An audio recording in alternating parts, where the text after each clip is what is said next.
خداوند کی طرف رجوع نہ ہوئی، لیکن نوح اور اس کا خاندان وہ خدا پر بھروسہ رکھتے ہوئے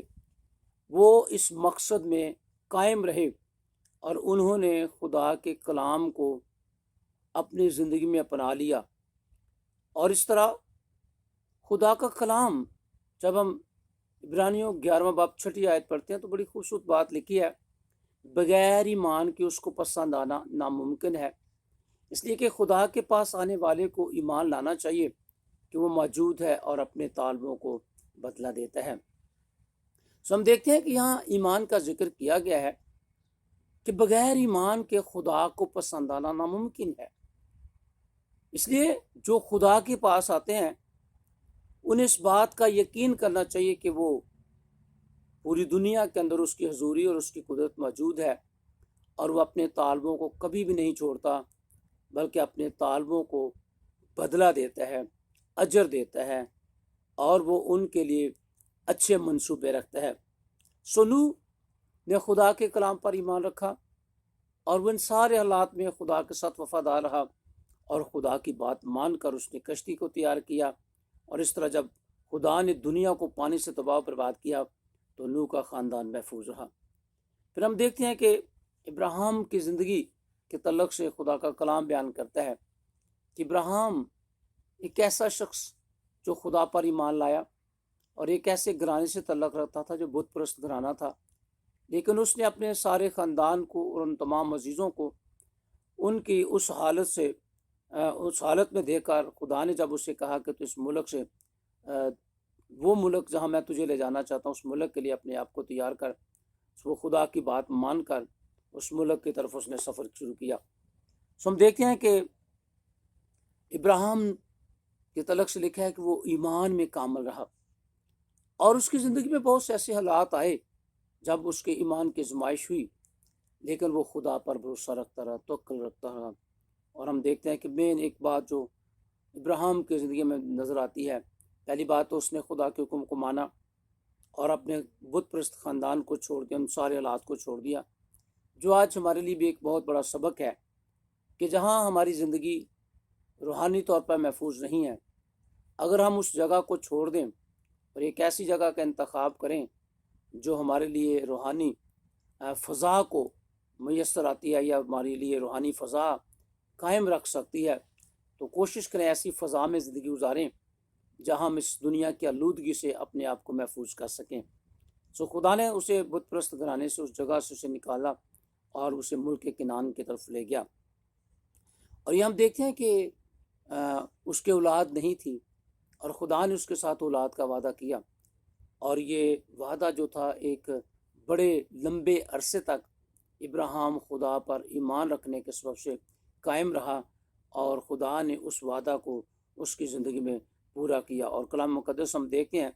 کہ جب وہ نا امید تھا، مایوس تھا، 99 برس کا ہوا اور اس کی بیوی 90 برس کی تھی، اس وقت خدا نے اس کی بیوی سارہ سے اسے بیٹا دیا، اور اس کے ایمان کے مطابق خدا نے اس کے ساتھ سلوک کیا۔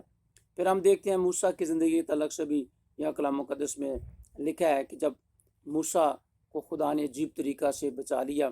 اور جب بنی اسرائیل کے تمام پیلوٹوں کو قتل کیا جاتا تھا تو اس وقت اس کے ماں باپ اسے دریا کے کنارے پر چھوڑ آئے، اور وہاں خدا نے اسے موجزانہ طور پر بچایا، اور ایک فرعون جو بادشاہ تھا اسی کی بیٹی کو اس نے تیار کیا اور وہ لے آئی اپنے گھر میں، اور اس نے اس کی پرورش کی۔ لیکن ہم دیکھتے ہیں کہ جب وقت آیا تو موسیٰ نے اس کے تعلق سے جب ہم پڑھتے ہیں تو بڑی خوبصورت آیات لکھی ہیں 11ویں باب میں، عبرانیوں کے 11ویں باب کی 24 آیت میں، ایمان ہی سے موسیٰ نے بڑے ہو کر فرعون کی بیٹی کا بیٹا کہلانے سے انکار کیا۔ یہ ہم دیکھتے ہیں کہ موسیٰ نے ایمان کے وسیلہ سے بادشاہ کی بیٹی کا بیٹا کہلانے سے انکار کر دیا، اس لیے کہ اس نے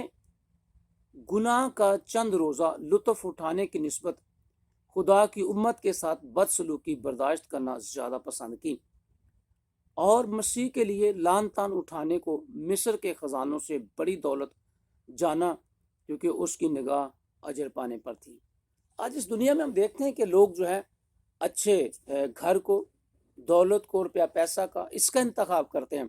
اور ایک ایسی جگہ جو آرام و آسائش کی زندگی ہو، لیکن ہم دیکھتے ہیں کہ ایسے حالات میں جب کہ موسیٰ تو ایک بادشاہ کے گھر میں پلا اور اسے بہت اچھی تعلیم ملی اور ہر طرح کی اس کے نعمتوں کی آسودگی تھی، لیکن اس نے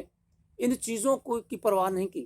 بلکہ مسیح کے لکھا ہے کہ مسیح کے لیے اس نے لان تان اٹھانے کو اس نے ان ساری چیزوں کا انتخاب کیا، اور بادشاہ کا بیٹا کہلانے سے اس کی بیٹی کا بیٹا کہلانے سے اس نے انکار کر دیا، اور وہ بڑے خزانے جو فرعون کے بڑے بڑے خزانے تھے ان کی طرف اس کی آنکھیں نہیں گئی، اس کی نگاہیں نہیں گئی، بلکہ اس کی نگاہیں اس اجر پر تھیں جو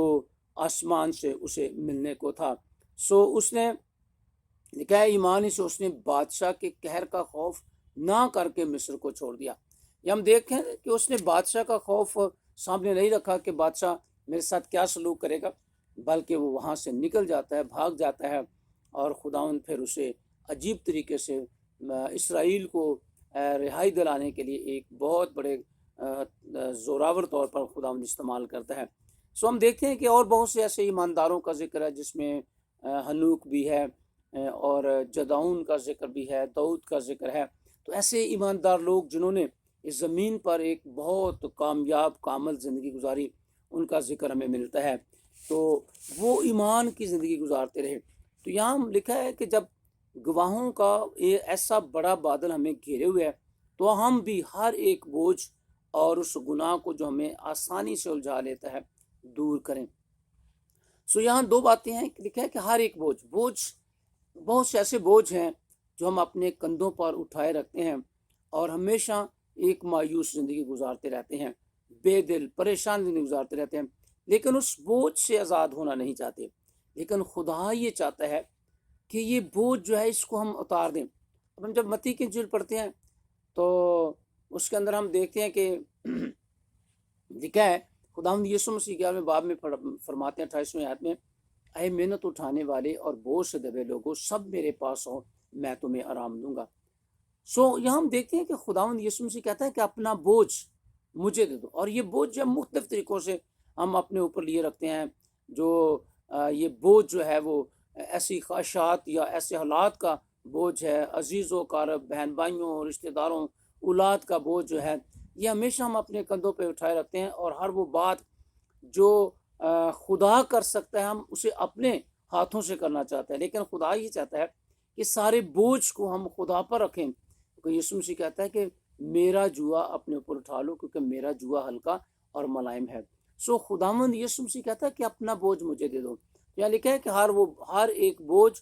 اور اس گناہ کو جو ہمیں آسانی سے الجھا لیتا ہے، ہر وہ گناہ جو ہمیں آسانی سے، اس کا مطلب ہے بہت سے ایسے گناہ ہیں جو انسان کو آسانی سے الجھا لیتے ہیں، اور انسان جو ہے وہ جانتا نہیں ہے کہ یہ ابلیس کی طرف سے، یا یہ گناہ جو ہے وہ میری زندگی کے ان تمام حالات کو بدل سکتا ہے، اور یہ میرے لیے مشکلات اور مصیبتیں پیدا کر سکتا ہے، اور اس کا انجام جو ہے وہ ایک بہت بڑی ہلاکت ہو سکتا ہے۔ تو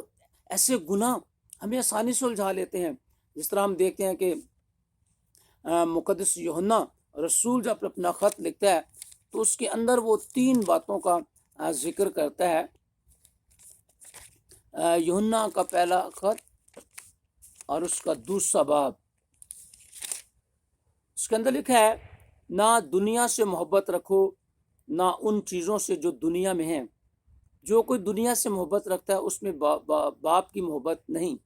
کیونکہ جو کچھ دنیا میں ہے یعنی جسم کی خواہش اور آنکھوں کی خواہش اور زندگی کی شیخی، وہ باپ کی طرف سے نہیں بلکہ دنیا کی طرف سے ہے۔ دنیا اور اس کی خواہش دونوں مٹتی جاتی ہیں، لیکن جو خدا کی مرضی پر چلتا ہے وہ ابد تک قائم رہے گا۔ یہ ہم دیکھتے ہیں کہ لکھا ہے کہ جسم کی خواہش، اور جسم کے تعلق سے ہم پڑھتے ہیں جب ہم غلطیوں کا خط پڑھتے ہیں تو اس کے 5ویں باب کی 19ویں آیت میں جسم کے کاموں کا ذکر ملتا ہے، اور جس میں ہر طرح کی حرام کاری ہے، بدکاری ہے، زناکاری ہے، جسمانی خواہشات ہیں۔ تو لکھا ہے کہ جسم کی خواہش اور آنکھوں کی خواہش، ہم دیکھتے ہیں کہ آنکھوں کی خواہش ایک ایسی خواہش ہے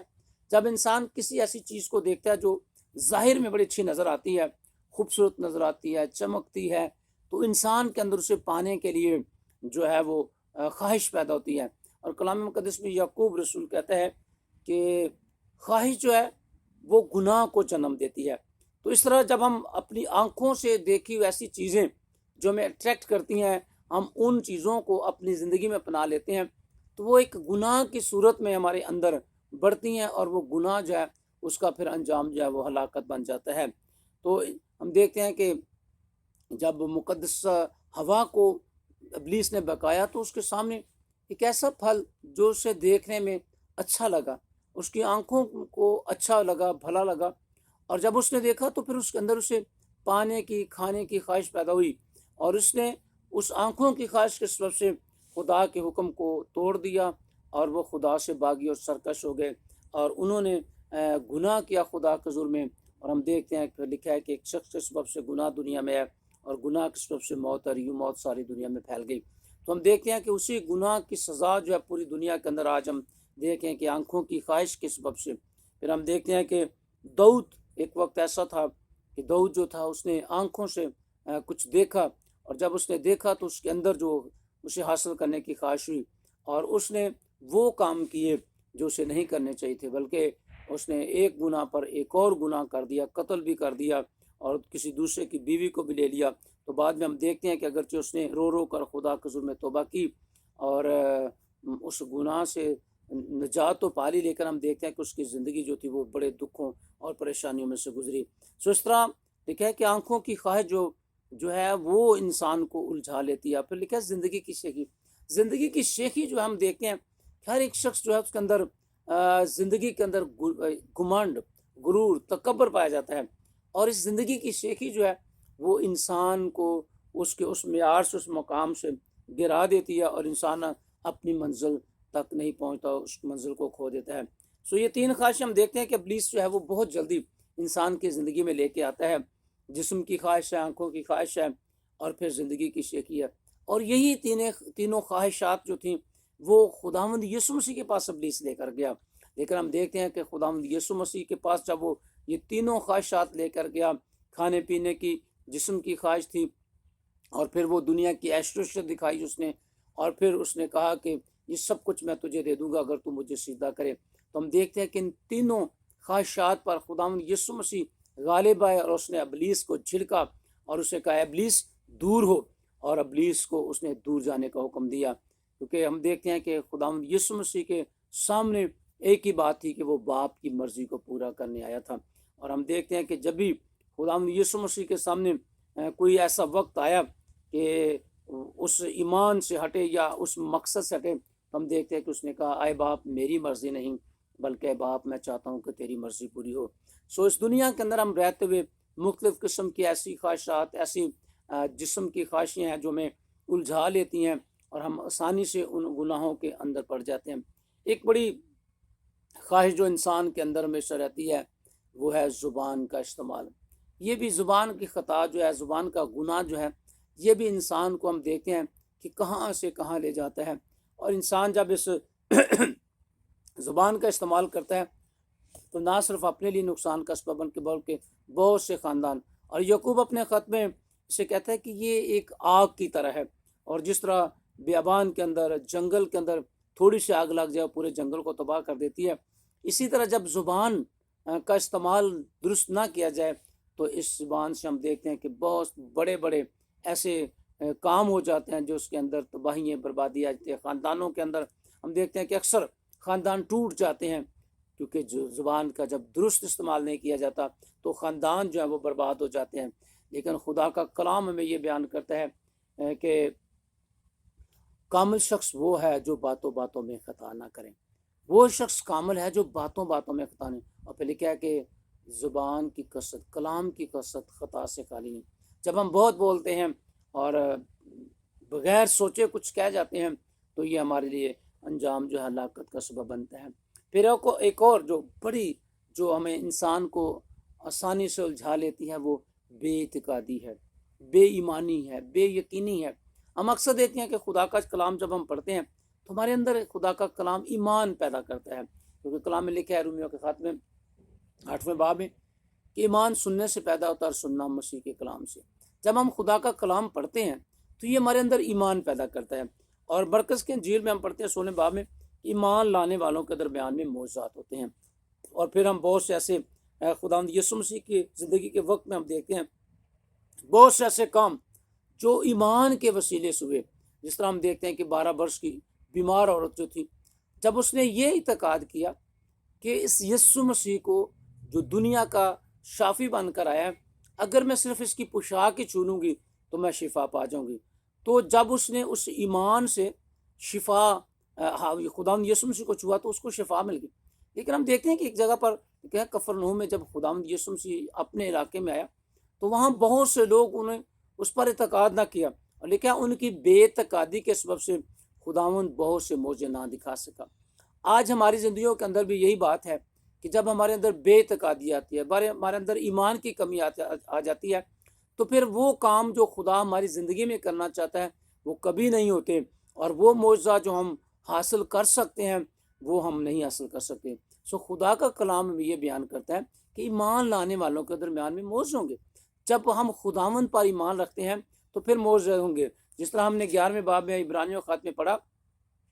کہ خدا کے پاس آنے والے کو ایمان لانا چاہیے کہ وہ موجود ہے اور وہ اپنے طالبوں کو بدلہ دیتا ہے. ہمارا خداوند ایمان کے وسیلے سے ہمیں اجر اور بدلہ دیتا ہے. لیکن جب ہمارے اندر بے اعتقادی، بے ایمانی آ جاتی ہے تو ہم وہ ان تمام چیزوں کو بھول جاتے ہیں جو ایمان کے وسیلے سے ہماری زندگیوں میں ایک بڑے معجزے کی صورت میں ظاہر ہو سکتے ہیں. خداوند یہ چاہتا ہے کہ ہم اس بے اعتقادی سے آزاد ہو جائیں، اور یہ بے اعتقادی جو آسانی سے انسان کے اندر جو ابلیس پیدا کر دیتا ہے. بہت سے ایسے کام ہوتے ہیں انسان جو ہے اس کے اندر یقین ہوتا ہے کہ یہ خدا جو ہے وہ میرے لیے کر دے گا، لیکن مختلف طریقوں سے ابلیس جو ہے ایسے لوگوں کو بھی، صلاح کاروں کو بھی لے آتا ہے جو ہمارے ایمان کو کمزور کر دیتے ہیں. اور بہت سے ہم دیکھتے ہیں کہ ہماری زندگی کے اندر ایسے لوگ آ جاتے ہیں جو ہمارے ایمان کو کمزور کر دیتے ہیں، اور وہ مختلف قسم کی ایسی باتیں کرتے ہیں جس سے اکثر ہم اپنے ایمان سے برگشتہ ہو جاتے ہیں. یہ ایک ایسا گناہ ہے، بے اعتقادی کا گناہ، بے ایمانی کا گناہ، جو ہماری زندگیوں میں بہت سی برکات کو روکے رکھتا ہے. لیکن اگر ہم خداوند پر بھروسہ رکھتے ہیں تو پھر خداوند جو ہے وہ ہماری زندگی میں بڑے بڑے کام کر سکتا ہے. تو لکھا ہے کہ اور اس گناہ کو جو ہمیں آسانی سے الجھا لیتا ہے، دور کر کے اس دوڑ میں صبر سے دوڑے جو ہمیں درپیش ہے. یہ ہم دیکھتے ہیں کہ خدا کا بندہ ہمیں بیان کرتا ہے کہ یہ ایک دوڑ ہے، روحانی زندگی کی ایک دوڑ ہے، اور اس دوڑ کو ہم نے بڑے صبر کے ساتھ دوڑنا ہے. اور ہم دیکھتے ہیں کہ اس دوڑ میں دوڑتے ہوئے ہم اکثر جس طرح کے دنیا کے اندر بہت سے لوگ ایسے ہیں جو دوڑ میں شامل ہوتے ہیں، لیکن کلام میں بھی یہ بیان لکھا گیا ہے کہ ان میں سے انعام جو ہے ایک ہی لے جاتا ہے. اور پھر خدا کا کلام یہ بیان کرتا ہے، پولس رسول جو ہے کرنتھیوں خط میں بیان کرتا ہے 9ویں باب میں کہ اس لیے دوڑو تاکہ تم جیتو. بہت سے لوگ دوڑنا تو چاہتے ہیں، دوڑتے بھی ہیں، لیکن جیتنے کے لیے نہیں دوڑتے، وہ ہارنے کے لیے دوڑتے ہیں، اور وہ ان کی دوڑ جو ہے وہ راستے میں ختم ہو جاتی ہے. ہم دیکھتے ہیں اکثر دوڑوں میں جو ریسز ہوتی ہیں تو اس کے اندر کچھ لوگ جو ہے راستے میں رہ جاتے ہیں، لیکن وہ شخص جو ہے جو صبر کے ساتھ دوڑتا ہے وہ منزل تک پہنچتا ہے، وہ کامیاب ہو جاتا ہے. ہم نے ایک کہانی جو چھوٹی کلاسز میں بھی پڑھی کہ ایک کچھوے اور خرگوش کی. ہم دیکھتے ہیں کہ یہ آج کل یہ بچوں کے جو ویڈیوز ہیں اس کے اندر بھی ہم دیکھتے ہیں کہ یہ دکھائی جاتی ہے، تو بچوں کو سکھانے کے لیے بھی سکھائی جاتی ہے کہ خرگوش اگرچہ بہت تیز دوڑتا ہے، لیکن اس کی زندگی کے اندر یہ بات ہوتی ہے کہ وہ اکثر سو جاتا ہے. تو وہ جب سو جاتا تو پھر اسے پرواہ نہیں ہوتی کہ میں سو گیا، اس کو اندر یہ بات ہوتی کہ میں نے اس دوڑ کو جیت لینا ہے. لیکن ہم دیکھتے ہیں دوسری طرف ایک کچھوا جو ہے وہ جب دوڑتا ہے اس دوڑ میں تو وہ دیکھتا ہے کہ خرگوش تو سو رہا ہے، لیکن اپنی دوڑ کو وہ جاری رکھتا ہے. اور جب وہ مسلسل چلتا رہتا ہے، حالانکہ وہ تو بہت آہستہ چلتا ہے، لیکن جب وہ مسلسل چلتا رہتا ہے تو وہ اس میں کامیاب ہو جاتا ہے. اسی طرح انسانی زندگی کے اندر، روحانی زندگی کے اندر بھی ایسے ہی ہے. بہت سے لوگ جو ہیں وہ سمجھتے ہیں کہ میں بڑا تیزی سے زندگی گزار رہا ہوں، میری زندگی بڑی اچھی ہے، بہت تیزی سے بھاگتے رہتے ہیں، لیکن جب موقع آتا ہے تو وہ سو جاتے ہیں. بڑی اچھی روحانی زندگی ہوتی ہے لیکن موقع جب آتا ہے تو سو جاتے ہیں. اس لیے خداوند یسوع مسیح نے کلام میں بیان کیا کہ جاگتے رہو، کیونکہ خداوند جو ہے وہ چور کی مانند آ جائے گا. اور وہ عورتیں، وہ 5 کنواریاں جو دلہا کے استقبال کے لیے تو نکلیں، لیکن کیا ہوا کہ جب دلہا نے آنے میں دیر کر دی تو وہ سو گئیں، اور جب وہ سو گئیں تو دلہا آ گیا، دھوم مچی، دلہا آ گیا ہے، لیکن اب ان کے پاس نہ تو تیل ہے اور نہ وہ اس میں شامل ہو سکیں، کیونکہ وہ سست پڑ گئیں، کاہل تھیں، اور انہوں نے دانائی کے ساتھ اپنے اس مقصد کو پورا نہ کیا، اور ان کی زندگیوں میں دیکھتے ہیں کہ ناکامی آئی۔ اسی طرح روحانی طور پر ہمیں خداوند کا کلام ہمیں بیدار رہنے کے لیے ہمیشہ کہتا ہے، اور جب ہم بیدار رہتے ہیں اور صبر کے ساتھ، تحمل کے ساتھ، یقین کے ساتھ، ایمان کے ساتھ ان تمام خواہشات پر غالب آ کر جو ہمیں آسانی سے الجھا لیتی ہیں، جب ہم ان پر غالب آتے ہیں تو پھر ہم ایک منزل تک پہنچ جاتے ہیں، اپنی منزل تک۔ تو میری اور آپ کی ڈیسٹنی جو ہے وہ آسمان کی بادشاہی ہے، خدا کی بادشاہی ہے، اور اس بادشاہی میں ہم نے داخل ہونا ہے، اور یہ دوڑ ہمارے لیے جاری ہے۔ تو ابراہیم نے ایک لمبی دوڑ جو دوڑی، اور وہ بڑے صبر کے ساتھ، ایمان کے ساتھ، یقین کے ساتھ اس دوڑ کو اس نے جاری رکھا، اور ہم دیکھتے ہیں کہ جب وہ منزل پر پہنچ جاتا ہے تو وہ ایمانداروں کا باپ کہلاتا ہے۔ آج ہمیں بھی اس زمین پر رہتے ہوئے اپنے آپ کو پرکھنا ہے، اپنے آپ کو جانچنا ہے کہ جب ہم نے اپنی روحانی زندگی کا آغاز کیا ہے تو ہم نے اس دوڑ میں دوڑنے کے لیے اپنے آپ کو خداوند کے حضور میں پیش کیا ہے۔ تو پہلی بات کہ ہمیں ہر طرح کے بوجھ کو دور کرنا ہے، دوسری بات کہ ہر وہ گناہ جو ہمیں آسانی سے الجھا لیتا ہے اس سے اپنے آپ کو الگ کرنا ہے، کیونکہ گناہ کا انجام جو ہمیشہ ہلاکت ہے اور وہ موت ہے۔ اس لیے ہمیں ہر اس گناہ سے اپنے آپ کو پاک کرنا ہے، محفوظ رکھنا ہے، الگ کرنا ہے، جس جو گناہ ہمیں آسانی سے الجھا لیتا ہے۔ سوری، جب ہم رومیو کا خط پڑھتے ہیں تو اس کے 6 باب میں ہم دیکھتے ہیں کہ پولس خدا کے روح کی رہنمائی میں لکھتے ہیں، اب گناہ تمہارے فانی بدن میں بادشاہی نہ کرے۔ گناہ جو ہے وہ پھر ہماری زندگیوں کے اندر بادشاہی کرنا شروع کرتا ہے، راج کرنا شروع کر دیتا ہے سوری، جس سے ہم اپنی منزل کو کھو دیتے ہیں۔ لیکن ہمیں ہر طرح کے اس گناہ کو دور کرنا ہے جو ہمیں آسانی سے الجھا لیتا ہے۔ پھر لکھا ہے کہ اس دوڑ میں ہمیں صبر کے ساتھ دوڑنا ہے، صبر، تحمل، ایک ایسی زندگی جس کے اندر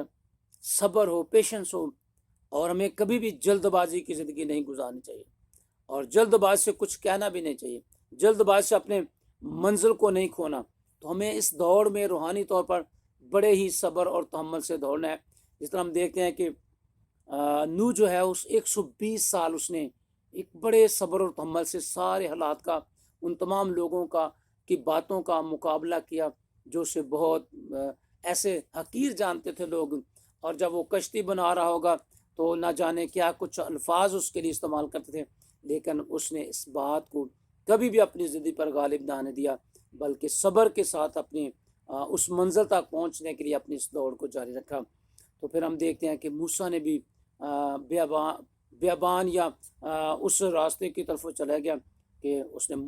فرعون کی بیٹی کا بیٹا کہلانے سے انکار کر دیا، اور مصر کے خزانوں کی طرف اس کی نگاہیں نہیں گئی، بلکہ اس کی نگاہیں اجر پر تھیں جو خداوند کے حضور میں ہے۔ اس نے مسیح کی خاطر لعن تان کو برداشت کیا۔ آج ہم دیکھیں اگر ہم تھوڑی سی کوئی دکھ یا آزمائش آتی ہے تو ہم گھبرا جاتے ہیں، بے دل ہو جاتے ہیں، آزمائش میں جب آتے ہیں تو آزمائش آتی ہے تو ہم گھبرا جاتے ہیں، لیکن